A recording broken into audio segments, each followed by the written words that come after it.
Robert W. Service was 85 years old when he passed away in Monte Carlo. Now in his 30s, he would venture north to Canada, where he would get a lot of inspiration for some of his most popular works, Laurel.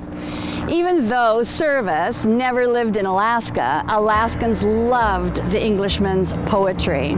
They spoke of the adventurousness of those who came north during the great Klondike Gold Rush. And it's not a surprise that his words resonated with so many people. In fact, historians have said that no other works have been so parodied or anthologized as his. And perhaps famous humorist Will Rogers said it best when he said that Service served the common man literary steak, well seasoned with plenty of calories and tasty trimmings. When did Service move to Canada? In 1904, he arrived in the Klondike.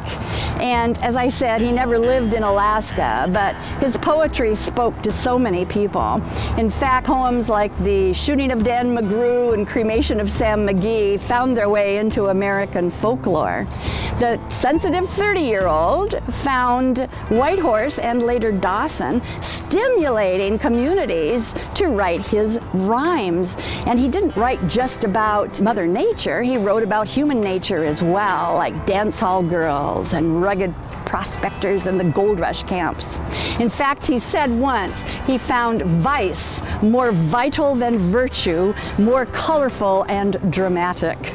A little well-rounded there, I guess we'll say. So when was his first book published? His first book was titled Songs of a Sourdough. It came out in 1907 and was later published as The Spell of the Yukon and Other Poems. And that's when the world was introduced to the lady known as Lou and the men that don't fit in.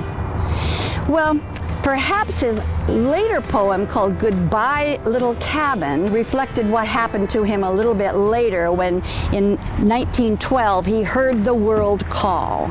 And he stuffed the manuscript of his newest book into his briefcase and hopped onto a steamer and left Dawson forever, along with those Arctic trails with their secret tales that would make your blood run cold. He was 36 years old. Where did Service spend the rest of his life? Service never returned to the Yukon. He spent the next 48 years far away. In fact, he had a very adventurous life, actually, serving as a war correspondent as well as a Red Cross ambulance driver during World War I. But then he settled on the Riviera with his wife and daughter and continued to write nonfiction, fiction, and poetry. He once said that he'd written 800 poems, but his goal was 1,000 if the Lord of Scribes would spare him the time to do the task. He died on September the 11th, 1958, very far away from the Yukon.